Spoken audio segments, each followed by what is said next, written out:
தமிழ் சினிமாவோடு இரண்டரை கலந்துவிட்ட இசையமைப்பாளர் எனலாம் எம்.எஸ்.வி. விஸ்வநாதனை.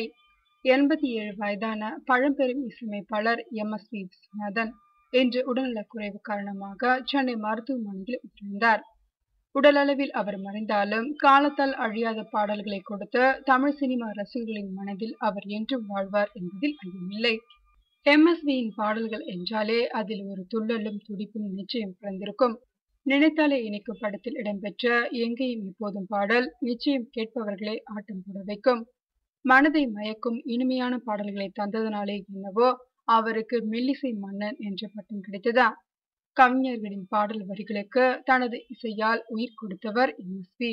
சிவாஜி, எம்.ஜி.ஆர்., ரஜினி, கமல், அஜித் என 3 தலைமுறைகளை தாண்டி பணிபுரிந்தவர் எம்.எஸ்.வி.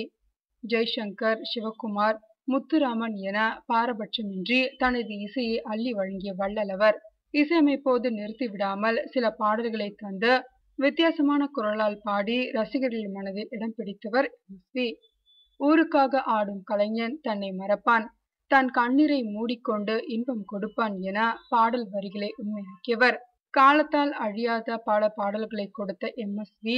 தனது இசையில் மட்டுமின்றி இளையராஜா, தேவா, கங்கை அமரன், யுவன் சங்கர் ராஜா, ஜி.வி. பிரகாஷ்குமார் ஆகியோரது இசையிலும் பாடல்களை பாடியுள்ளார்.